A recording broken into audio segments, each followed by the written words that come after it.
Muy bien. La, la palabra de Dios, las Sagradas Escrituras, ¿ustedes tienen en sus casas las Sagradas Escrituras? ¿Cuántos en sus casas tienen la palabra de Dios? ¿Cuántos? ¿Tú tienes también? Hasta los niños tienen. Ahora la pregunta es, ¿y cuántos leemos la palabra de Dios? Hay un pensamiento por ahí que dice que la Biblia es como el paracaídas. ¿Entendemos eso? ¿Qué pasa con el paracaídas? No, interesante. El paracaídas, si no se abre, la persona se mata. Muchas familias se van a perder la eternidad y duraron toda la vida con la palabra de Dios en sus casas. Suena triste esto, ¿verdad? Pero la palabra de Dios está llena de enseñanzas, está llena de promesas, pero de manera especial en la palabra de Dios se encuentra el camino que tú y yo debemos recorrer.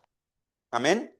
Pues aquí en la palabra de Dios está la historia de un hombre que vino a cumplir un propósito. ¿Cómo se llamó ese hombre? ¿Cómo se llamó ese personaje? Jesucristo. Y Jesucristo vino a cumplir un propósito definido, específico. ¿A qué vino Jesús a la tierra?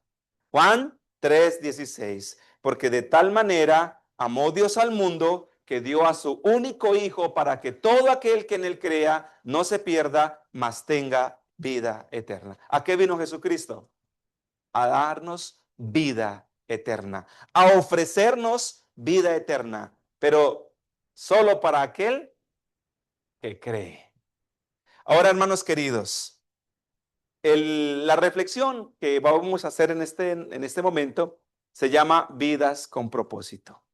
No siempre los propósitos los encontramos tapizados en flores. ¿Escucharon eso? Romanos capítulo 15, versículo 4. Hay una declaración tremenda. Romanos 15:4. Y esto es un mensaje que nos va a fortalecer, porque podríamos pensar que en este momento algunos de nosotros estamos pasando por el peor episodio de mi vida, por la peor experiencia de mi vida. Podríamos pensar eso, ¿verdad? Pero vamos a ver qué encontramos en las Sagradas Escrituras. Romanos capítulo 15, versículo 4, hay una declaración que dice, porque las cosas que se escribieron antes, para nuestra enseñanza se escribieron. Y la Biblia está llena de historias con lindas enseñanzas, vidas con propósito. Resulta que en una familia muy rica, dice la Biblia, que este hombre tenía por miles de camellos, por miles de ovejas y miles de ganados. Era un hombre muy rico. Y en esa familia nació un hombre, un muchacho, y este muchacho era el consentido de su padre.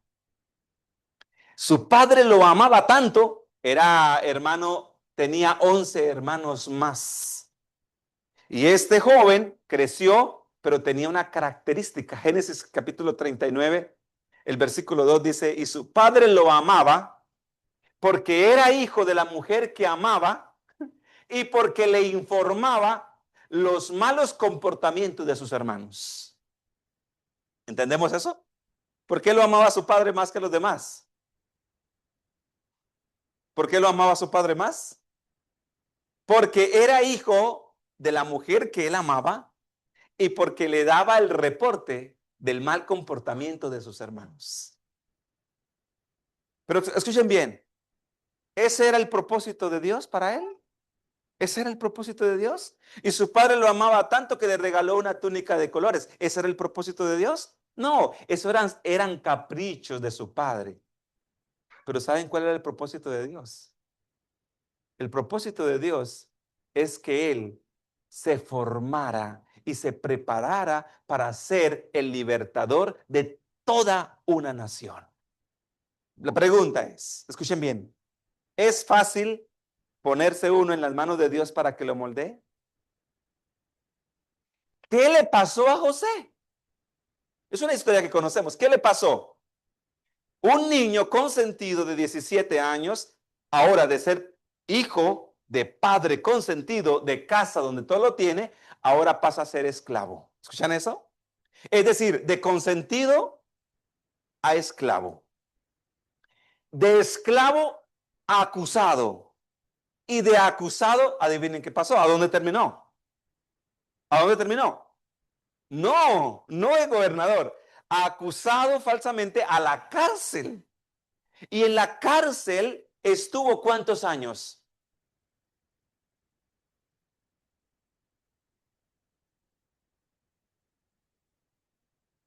Interesante que hay algunos datos históricos. El dato histórico más bajo, para no exagerar, fueron 7 años. Pero el dato más acertado fueron 13 años. 13 años. Y usted dice, pero no es posible. Les voy a contar por qué. Porque para poder ser gobernador en Egipto necesitaba tener cierta edad. No podía ser un jovencito gobernador.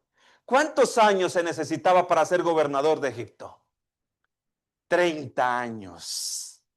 Y él cuando fue llevado cautivo, ¿cuántos años tenía?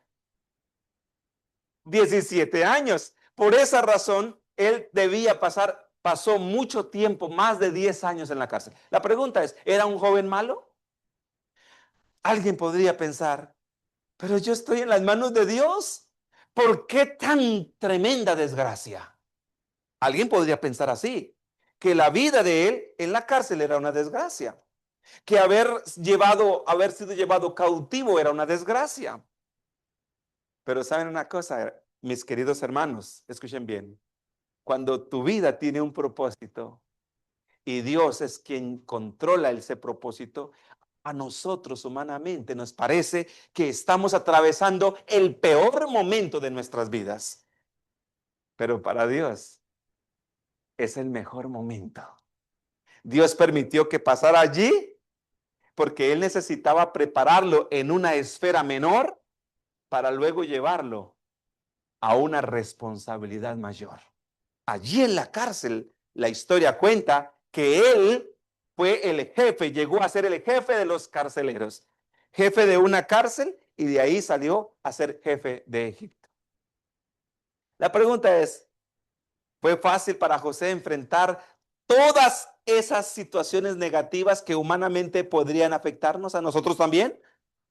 Si alguien aquí toma al pastor y se lo llevan a la cárcel, alguien decir qué fracaso tan terrible, pobrecito, quién sabe qué estará pasando, qué estará pagando. Pero resulta que es parte de los propósitos de Dios. Tremendo eso, ¿verdad? Los propósitos de Dios son buenos, aunque para nosotros sean caminos duros de recorrer. ¿Me di a entender? Pues nos hacemos fuertes bajo caminares duros. Esto es duro. ¿Cómo nos hacemos fuertes? Cuando nuestro caminar es duro. Para José, la vida de José se tornó fuerte. Él se tornó una persona de carácter así firme. ¿Saben cuándo? Cuando tuvo que enfrentar todos esos acontecimientos adversos en su vida, pero necesitaba ser gobernador. Y para ser gobernador necesitaba tener carácter de niño consentido, de un hombre fuerte. Queridos, tu vida está en las manos de Dios. En el momento que nosotros nacemos, escuchen bien, Dios trazó un plan para ti. Inmediatamente naciste, Dios trazó un plan para ti. La pregunta es, ¿cómo nos ha ido en este proyecto de vida con Dios? ¿Cómo ha sido nuestro caminar?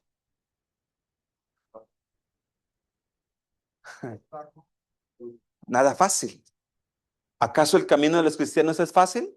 Oh, mis queridos, yo no les puedo decir eso.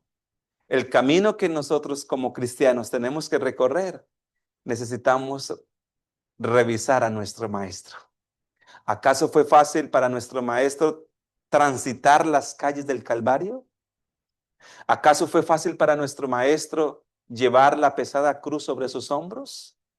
¿Acaso fue fácil para el maestro ser crucificado y allí colgado en la cruz decir, perdónalos porque no saben lo que hacen?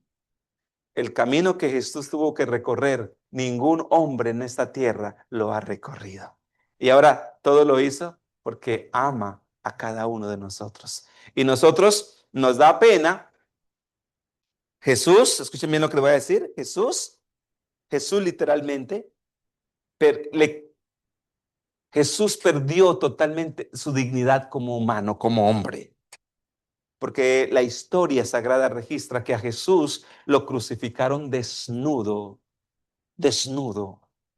Y era un acto de los actos más vergonzosos humanamente hasta el día de hoy, que de repente nos quiten la ropa. En ese son de burla, en ese son de burlesco, de desprecio. Es algo terrible. Pero antes de eso, le escupieron su rostro. Antes de eso, le bofetearon su cara. Antes de eso, lo maltrataron. La Biblia dice en Salmos 22 y muchos salmos más, laceraron sobre su espalda, hicieron un arado sobre su espalda. Y decimos, ay, qué vida tan dura la que me toca soportar. Nunca soportarás tanto como la vida que Jesús tuvo que soportar. Y todo para decir, Blanquita, por amor a ti. ¿Todo eso por amor a mí? Sí, por amor a ti. Y ahora Jesús es colgado en un madero, desangrado, totalmente deshidratado, y allí en medio de la agonía, porque era hombre como cualquiera de nosotros, expresa una frase profunda de que cualquier ser humano podría expresar. Tengo sed, tengo sed. ¿Y saben qué le dan? Vinagre. ¿El vinagre quita la sed? Nunca quita la sed.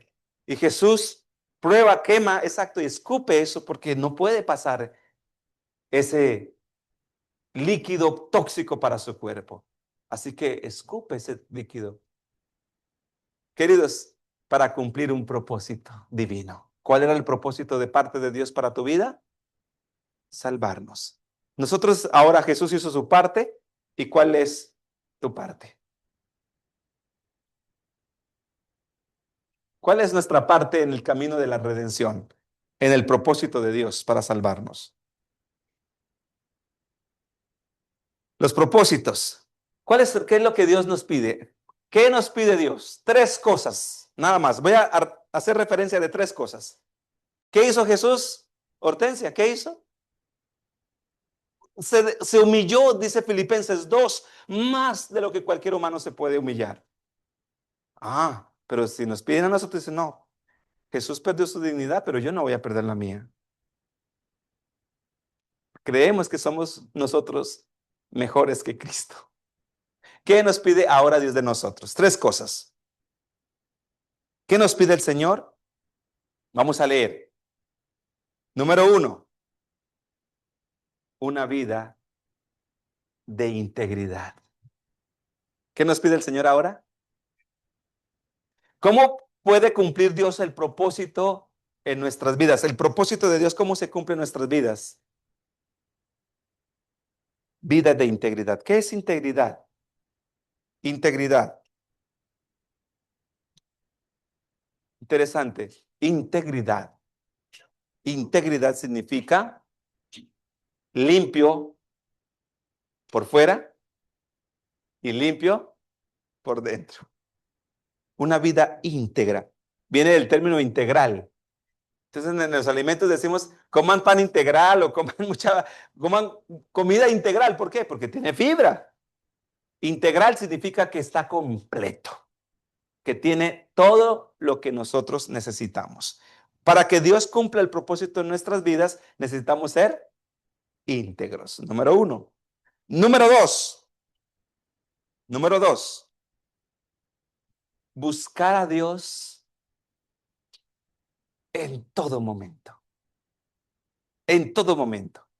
No les voy a dar los ejemplos, o los textos ya los hemos leído. Daniel, dice la Biblia en Daniel que cuando él se dio cuenta que habían dado un edicto para que lo metieran, para que lo mataran, él se angustió, se sintió miedoso. No. Dice que siguió orando como siempre solía hacerlo. ¿Cuántas veces oraba Daniel? 3 veces al día. Vivir una vida de oración. En tiempos buenos y en tiempos malos. El problema de nosotros es que cuando pasamos tiempos buenos, solemos olvidarnos de Dios. Y cuando pasamos tiempos malos, solemos ahí buscar a Dios. Les voy a dar una historia, les voy a contar una historia muy interesante. Me falta uno, ¿verdad?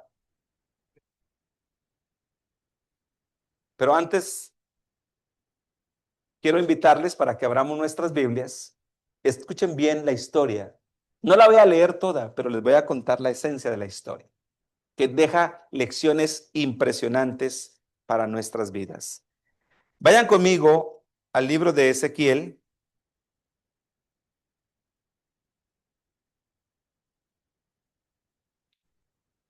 Perdón, el libro de Isaías, capítulo 38, y allí hay una historia de un hombre interesante. Ustedes la pueden leer. Capítulo 38. Vean esto.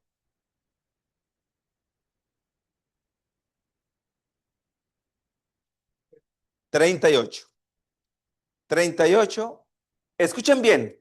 Haga de cuenta, Ezequías, escuchen bien la historia, es un hombre como cualquiera de los que estamos aquí.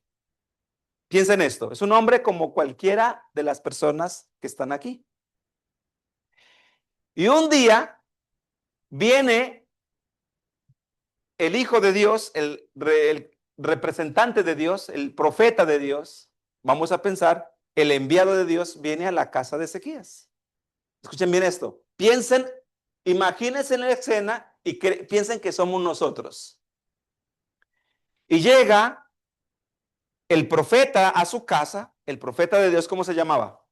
Isaías, viene y lo visita y le dice esto. Atención, versículo 2. Ezequías, versículo 1. Versículo 1. Vino a él el profeta Isaías, hijo de Amós, y le dijo, escúcheme lo que le dijo, a ver qué vamos a sentir nosotros. Le dijo así, Jehová dice así. ¿Quién dice? ¿De quién trae la orden? No, yo le digo a usted esto. No, Jehová dice así. ¿Qué le dice? Escúcheme lo que le dice. Ordena tu casa, porque morirás y no podrás vivir.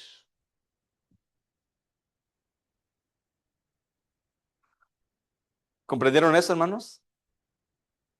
El tercer propósito tiene que ver con eso, con mantener nuestra casa siempre en orden. Observen lo que dice ahí.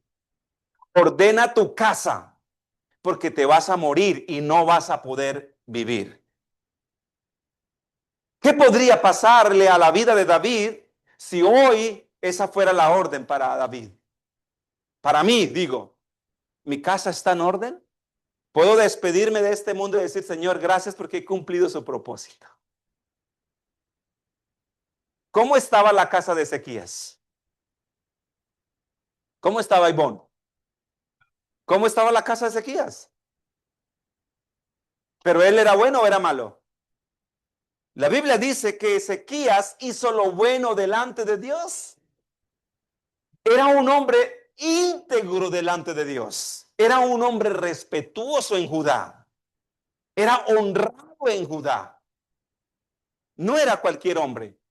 Dice la Biblia, Ezequías hizo lo bueno delante de Jehová. Pero ¿cómo estaba su casa? ¿Será que la vida de Ezequías se parece mucho a la nuestra?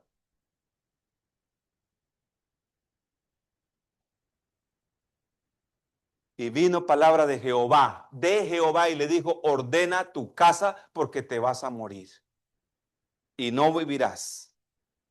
Pero escuchen bien, ¿quién era Ezequías?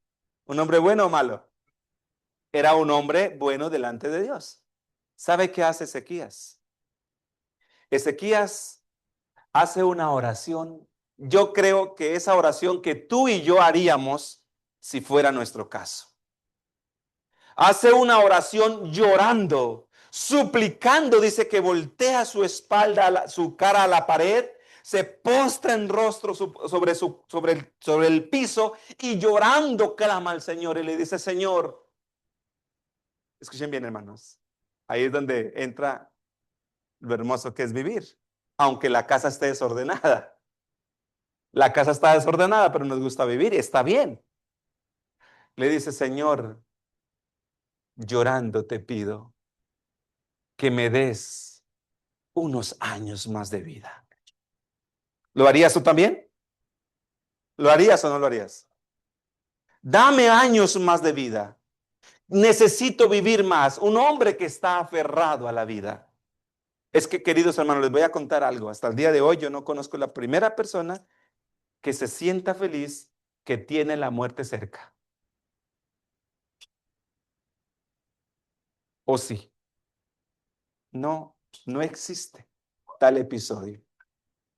Ya casi me llega el turno, tenemos 70 años y ay, nosotros no estamos pensando en la muerte, estamos pensando cómo aprovechar el tiempo, cómo vivir cada día más. Y la Biblia dice, los más robustos llegan a 80 y nosotros no estamos pensando en la muerte, estamos pensando es cómo vivir, cómo negociar. Pero queridos, aquí viene el punto. El tercer propósito de lo que vale la pena vivir cada día es mantén tu vida en orden. Mantén tu casa en orden. Porque la casa en desorden es algo que no agrada al Señor. Y saben que este episodio, ordena tu casa, lo encontramos en varios registros de la Biblia. Hubo un hombre que se llamó Achitofel. ¿Lo han leído en la historia? No. Achitofel era el mejor consejero de David, el hombre de los más altos, eh, sí, de los más altos guerreros comandantes de David, pero a la vez era amigo de David y a la vez era el mejor consejero de David. La Biblia dice que cuando Achitofel daba un consejo, era considerado como la mismísima voz de Dios. ¿Y saben qué pasó con Achitofel? Dice que un día, cuando traicionó a David y le dio y se fue con Absalón, él, viendo que su consejo, después de estar acostumbrado a que la aconseja y sigue en su consejo, Usaí no recibió el consejo de Achitofel, se devolvió para su casa triste, aburrido. Dice, ordenó su casa. Escuchen bien lo que suelen hacer las personas antes de morir. Ordenó su casa y fue y se ahorcó. Y así terminó la vida de Achitofel. Un hombre guerrero, un hombre valiente, amigo de David, pero primero antes de morir fue y organizó su casa. Mis queridos, nuestras vidas tienen un propósito. Y el propósito más noble que tú puedes tener mientras tengas el privilegio de vivir, escuchen bien, es acepte a Jesucristo y viva en armonía con lo que Jesucristo te demanda. Es lo mejor que puedes hacer. Porque una casa en desorden va a ser un problema. Termina la historia diciendo que Ezequías oró y Dios ya estaba acostumbrado a escucharle. ¿Y sabe qué hace Dios? ¿Sabe qué hace Dios con Ezequías? ¿Qué dice? ¿Qué leíste? ¿Cuántos años le dio? Le dio 15 años más de vida. Y durante ese periodo de tiempo, quién era el encargado de Israel? Josué. Y ahí fue cuando hubo una guerra. ¿Y sabe qué pasó con esa guerra? Ellos tenían que ganar esa guerra. Y Josué oró allá en el valle de, ¿cómo se llama ese valle? Y le dijo, detente sol en Gabaón. y tu luna en el valle de Sidón. Y ahí fue donde el sol se detuvo. ¿Cuántos grados?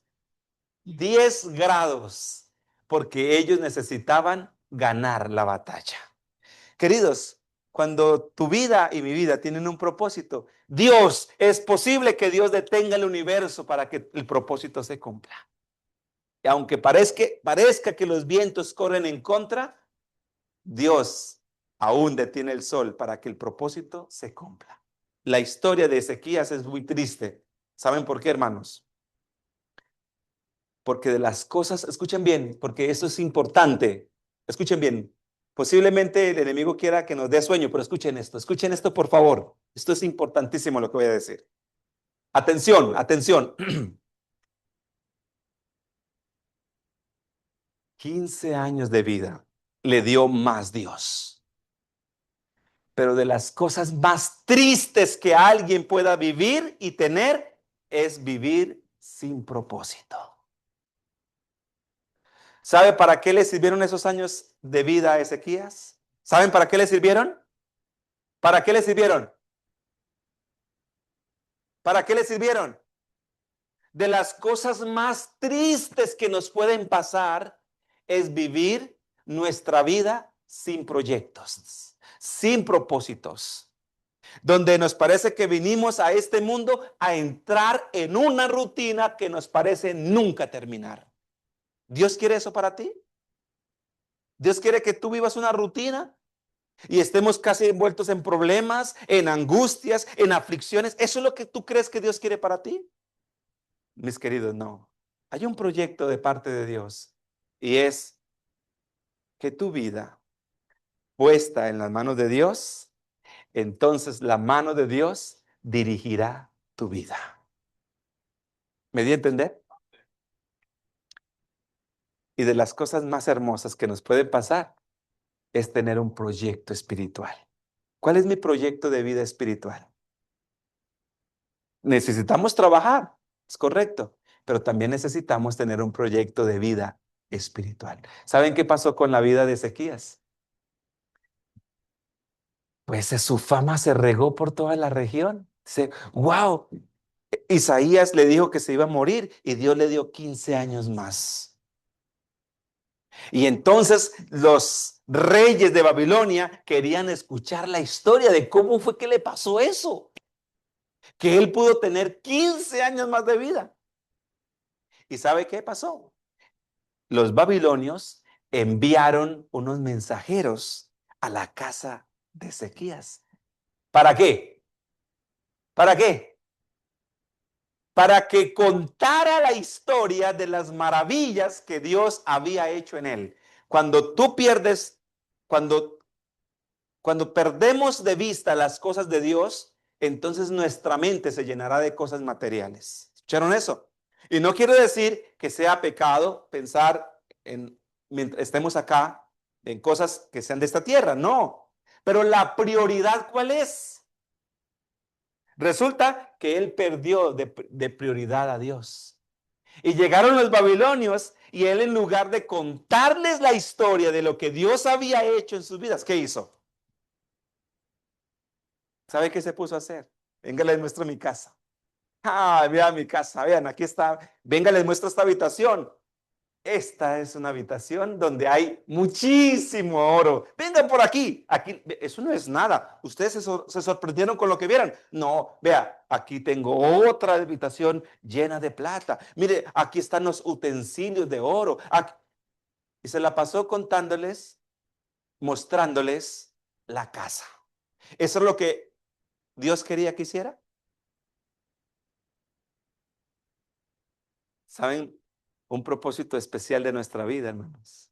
Un propósito especial que siempre debemos llevar enfrente. Hable de las cosas maravillosas que Dios ha hecho en nuestras vidas. Y no quiero decir que esté malo contar de las bendiciones que Dios nos ha dado, pero que las cosas materiales no reemplacen las cosas que realmente tienen valor eterno. ¿Y sabe qué pasó con Ezequías? ¿Sabe qué sucedió con Ezequías por haber hecho eso? Los babilonios se fueron y dijeron allá al rey, en esa casa lo que hay es dinero, allá lo que hay es riqueza. Y si algo vinimos a traer es que él nos mostró todo lo que tenía, la imprudencia. Muchas veces, sin estar, sin que les estén preguntando, estamos contando lo que no deberíamos de contar. ¿Y saben qué pasó? Vinieron y se llevaron a sus hijos y se robaron todas las riquezas y los tomaron a todos ellos cautivos e Israel, y Judá entró en cautiverio por causa de esa imprudencia. Toda Judá. ¿Se pueden imaginar ustedes? Por causa de la imprudencia de un hombre. ¿Qué hubiera pasado si él les hubiera hablado de las maravillas de cómo Dios le restauró? Eso era lo que tenía que contar. Él no debía mostrar nada de lo que tenía en su casa. Él tenía que hablarles de las cosas extraordinarias que Dios había hecho en ellos. Queridos hermanos, para culminar, siéntate, papá, siéntate. ¿Qué lecciones podemos extraer de la vida de Ezequías?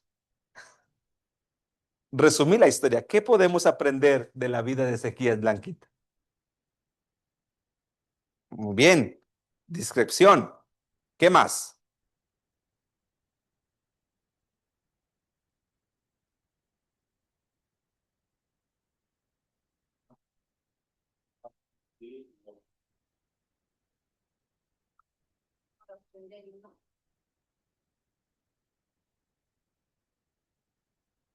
Eh, Segunda de Crónicas, el capítulo 32, versículo 26 dice, aunque Ezequías se humilló por este error y Dios, lo pueden leer ahí en sus Biblias, y Dios detuvo el juicio de sus días, su actitud final reflejó cierta indiferencia hacia su futuro. En toda la segunda de Crónicas, el capítulo 32, está la historia que acabo de leer. Y las consecuencias, en Isaías 39:6 dice lo siguiente. He aquí, vienen días, dice Isaías 36:6 y 7, en que todo lo que hay en tu casa será llevado a Babilonia. ¿Por causa de qué? La imprudencia. Y de tus hijos que saldrán de ti. Mira lo que le pasó a su descendencia por la imprudencia. Muchas veces pensamos que nuestros actos no tienen nada que ver con lo que le pasan a nuestros hijos, pero sorprendentemente dice acá, y los hijos que saldrán de ti serán eunucos en el palacio del rey en Babilonia. ¿Sabe qué le pasó a sus hijos por causa de la imprudencia de él? A los hijos los castraron, a los hijos de sus hijos. Porque para que fueran eunucos necesitaban castrarlos. Pero ser castrado en aquel entonces no era, ay, qué alegría ser castrado y estar de eunuco. No, era una humillación. ¿Y a quién le hacían eso? A los que eran tomados como cautivos. No a un babilonio, sino a una persona que era tomada en cautiverio. ¿Me dio a entender? Observan lo que sucedió por causa de la imprudencia. Tenían propósito, tuvo propósito esos 15 años de vida. Mis queridos, ¿saben por qué estoy hablando de esta reflexión? Este mes, el Señor nos dio el privilegio de que algunas personas cumplieran años también. Y esta reflexión está enfocada que cada día que Dios nos da, que nos permite vivir, tiene un propósito espiritual, tiene un propósito especial.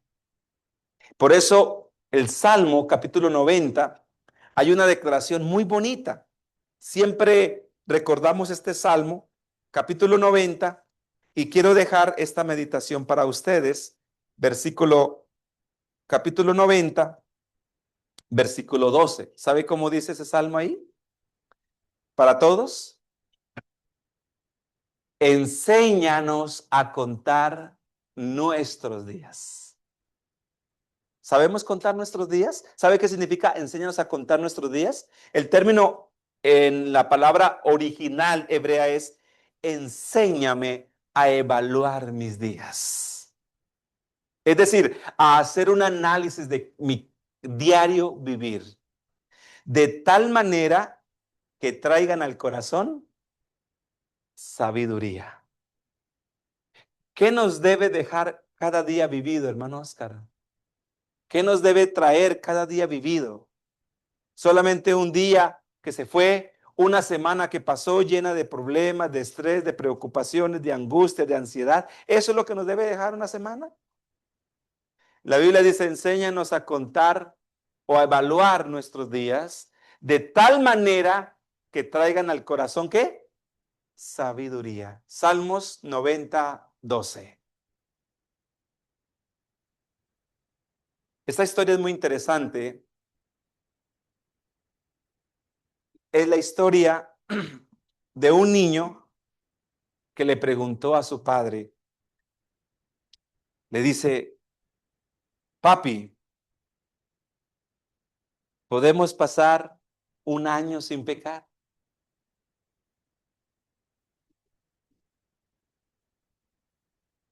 ¿Qué le diría, hermana Elizabeth, a Alex? ¿Podemos pasar un año sin pecar? ¿Qué creen ustedes? ¿Sí o no? Y el padre le dice, oh hijo, te- temo decirte que va a ser muy difícil pasar un año sin pecar. Y entonces el niño le dice, ¿y podemos pasar 6 meses sin pecar? Y el padre le dice, yo creo que 6 meses va a ser difícil que no pequemos.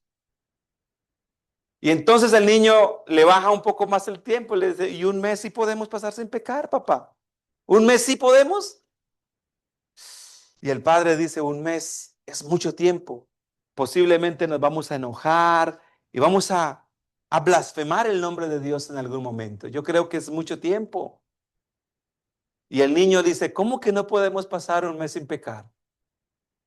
Y le dice su padre, desafortunadamente no podemos pasar tanto tiempo sin pecar. Y luego entonces el niño le dice, y una semana sí podemos, ¿verdad? Así con un poquito de risa. ¿Y qué cree que le dijo el padre? Padre, es una semana. No, una semana es mucho tiempo. Podemos estar pecando. Y el niño ya un poco preocupado le dice, entonces, ¿cómo se puede vivir sin pecar? Si la vida con propósito es una vida sin pecado. Eso es lo que buscamos. ¿Podemos pasar un día?